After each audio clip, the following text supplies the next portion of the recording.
This is Steffen with TradeAtomy.com, and this video is about the installation and the setup of the indicator.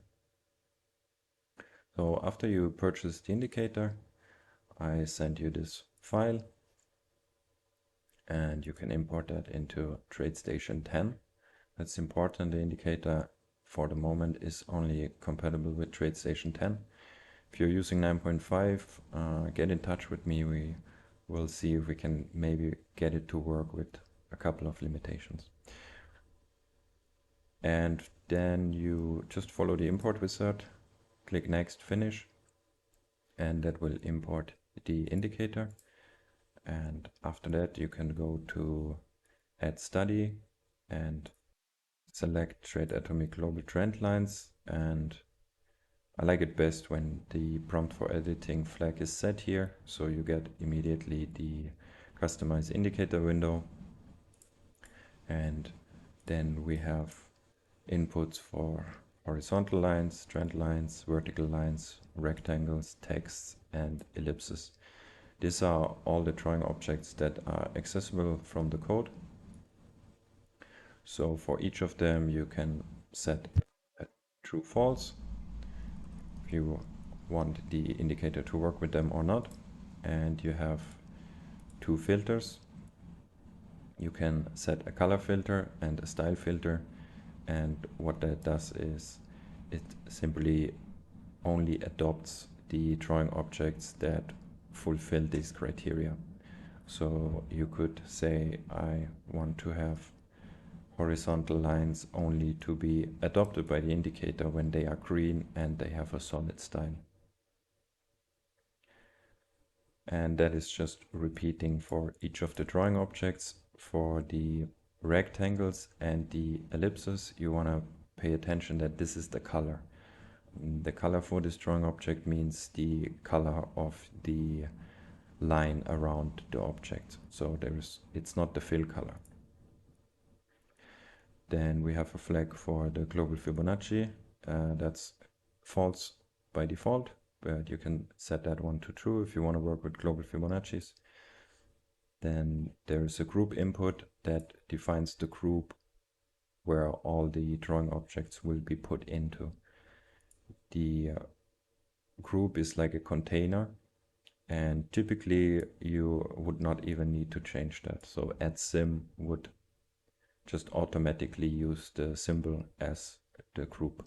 So in this case it would be Tesla. Another option is sim root. That is specifically for futures trader that would use the root part of the symbol. So ESM24, for example, it would use add ES then as the group. Then we have input to show the sidebar, true, false, a sidebar theme, chart ID, and another one that is important for now is the data path. And the data path is where all the data will be saved to. So the default is C users, then your username, documents, and then TradeAtomy folder, and within here will be a new folder with the name of the indicator. And that is the default for your documents. So that's like typically when you click documents here. But for some users, their username from TradeStation or from Windows rather is not the same that is used in the path. So for me that's the same, but some users have a Windows name that is different from the path here. So in the version 8 and before, that was just a default value that couldn't be changed, but now you can basically control where the data will be saved. And if everything works, you actually don't ever have to touch this. But if you want to save your data on a specific place, or you have to change it because your username is different from the path, then you can do that here. And there is two placeholders. Add user will be replaced with your Windows name, and add name will be replaced with the name of the indicator. So for me, I leave that as a default for now and click OK. So now the indicator starts for the first time and is creating the directories for the indicator. So now we have a new directory here, And inside here is an initial settings.xml file generated. If you use the default value, then it even creates the directories for you. But if you change this to some custom directory that you want to use, then you have to make sure that all the folder structure exists. Now we look quickly at these filters, and we have set up already a green filter for the horizontal lines. So that means now if you want to work with lines for other purposes that you just don't want to have adopted by the indicator, you can use these filters, and now this horizontal line is simply ignored by the indicator until we change the color to green, and now on the next click it gets adopted by the indicator and put in the sidebar here.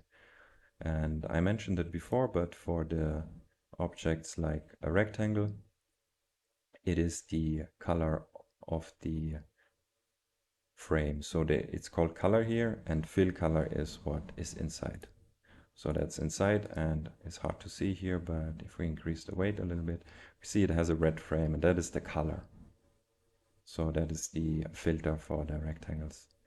And if you simply want to have all the drawing objects adopted by the indicator, you could turn off all the filters. You can simply do that by putting empty strings in here.